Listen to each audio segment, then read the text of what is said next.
പക്ഷെ ഒരു കാര്യം മനസ്സിലാക്കുക, അമൽ കൊണ്ട് ആരും രക്ഷപ്പെടാൻ പോണില്ല. ഞാൻ ഇന്നലെ ഒരു പ്രസംഗം കേട്ടു, ഫാമിലി മീറ്റാ.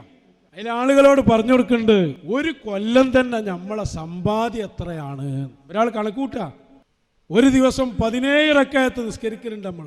ഒരു കൊല്ലാവുമ്പോത്തിന് 6000 റക്അത്താണ് നമ്മൾ നിസ്കരിക്കുന്നത്. പണ്ട് മയ്യത്ത് നിസ്കരിക്കണ കണക്കൂട്ടിയ ആളാണ്, അതേ ആൾ തന്നെയാണ് പറയുന്നത്. അതുകൊണ്ട് എന്തിനാ നമ്മൾ പേടിക്കണത്? അത്രയും നിസ്കാരം നമുക്കുണ്ട്. സുന്നത്തുകാരും കൂടിയാണ് കൂട്ടിയാ പിന്നെ നമ്മൾ ആരാ? ഒരു ഫാത്തിഹ തന്നെ ഓതിയാ സ്വർഗം തുറക്കുന്നാണ്. അങ്ങനെയാണെങ്കിൽ ഉസ്താദുമാർക്കൊക്കെ എത്ര വട്ടം സ്വർഗം തുറക്കും? ഒരു കല്യാണത്തിന് പോയാൽ പോലും അൽഫാത്തിഹയാണ്. നിങ്ങളൊന്ന് ആലോചിച്ച് നോക്കി, എവിടെ ആളുകളെ കൊണ്ടുപോയി എത്തിക്കുന്നത്? വമാ ഉമിറൂ ഇല്ലാ ലിയഅ്ബുദുല്ലാഹ മുഖ്ലിസീന ലഹുദ്ദീൻ. ഇഖ്ലാസ് വേണ്ടേ അമലിന്? ഇഖ്ലാസോടുകൂടി ഏത് അമല് ചെയ്തു? ഒരൊറ്റ റക്അത്ത് പറയാൻ കഴിയോ? ആദ്യം മുതൽ അവസാനം വരെ അല്ലാഹ് മാത്രം ചിന്തിച്ച് ഇഖ്ലാസിലായി ഓതിയത് എങ്ങനെ ഉറപ്പ് പറയാൻ കഴിയും? അമൽ കൊണ്ട് ചിന്തിച്ച്. അതാണ് അല്ലാഹ് പറഞ്ഞില്ലേ, ഹൽ അതാക ഹദീസുൽ ഗാശിയ വജൂഹു യൗമഇദിൻ ഖാശിഅ ആമിലത്തുൻ നാസിബ. അതിന്റെ തഫ്സീർ ഒന്ന് എടുത്തോ. നാളെ നരകത്തിൽ എല്ലാ ഭാഗത്തും അവരെ തീ പൊതിയുന്നു, അവർ പേടിച്ച് വിറക്കുകയാണ്.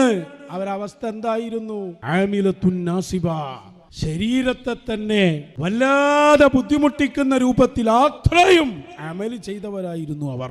രാത്രിയിൽ എഴുന്നേറ്റ് നിസ്കരിച്ചവർ, ഖുർആൻ ഓതിയവർ, ഹജ്ജ് ഒരുപാട് തവണ ചെയ്തവർ. പക്ഷേ ശരിയായ വിശ്വാസത്തിലല്ല.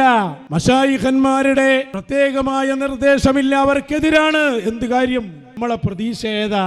അല്ലാഹ്, റസൂല്, മശായിഖാണ്. എല്ലാവരും സ്വഹാബി വന്ന് ചോദിച്ചത്, നബിയെ എപ്പോഴാ ഖിയാമത്ത് നാള്? മതസാ. അനുസൃതങ്ങൾ പറയുന്നില്ലേ, അല്ലാഹുവിന്റെ റസൂൽ എന്താ മറുപടി പറയാന്ന് ഞങ്ങൾ ഇങ്ങനെ നോക്കി. അപ്പൊ അയാളോട് തിരിച്ചു ചോദിച്ചതാണ്, ഖിയാമത്ത് നാളിന് വേണ്ടി ഈ എന്താ തയ്യാറാക്കിയത്?